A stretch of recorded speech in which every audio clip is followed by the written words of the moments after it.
ఒకటి పొట్టి శ్రీరాములు స్కూలు, ఇంకొకటి Netaji municipal high school రావడం జరిగింది. ఇక్కడికి వచ్చిన తర్వాత ఎవరైతే కొత్త డిఐసి నుంచి జాయిన్ అయ్యారో టీచర్స్ చాలా హ్యాపీగా ఫీల్ అవుతున్నారు.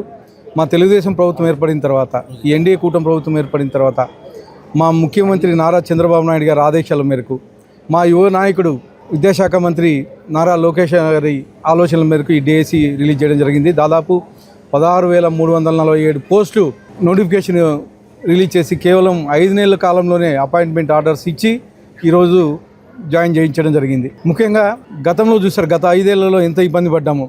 వీళ్ళు ఇక్కడికి వచ్చిన తర్వాత వీళ్ళని అడిగితే మేము దాదాపు 2018 నోటిఫికేషన్ రిలీజ్ చేశారు డిఎస్సి, అప్పుడు తెలుగుదేశం ప్రభుత్వంలో.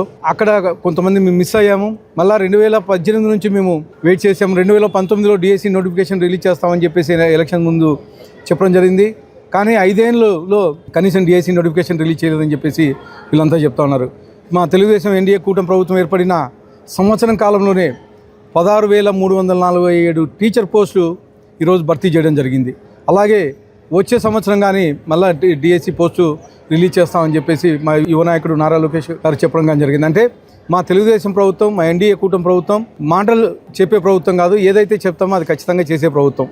సూపర్ 6లో భాగంగా అనేకమైనటువంటి హామీలు కానీ ఇవ్వడం జరిగింది.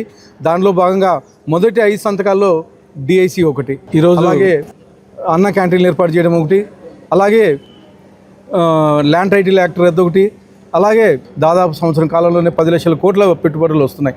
అంటే దాదాపు 10 లక్షల ఉద్యోగాలు ఈరోజు మా ఏపీకి తీసుకొచ్చే పరిస్థితి. అంటే కేవలం సంవత్సరం కాలంలోనే ఇంత డెవలప్ చేస్తామంటే ఇంకా మాకు ఖచ్చితంగా ఆంధ్రప్రదేశ్ని ప్రపంచంలోనే నంబర్ 1 స్థానానికి నిలబెడతారని చెప్పి ఆశిస్తూ ఈ అవకాశం ఇచ్చిన అందరికీ ధన్యవాదాలు తెలుపుకుంటున్నాను.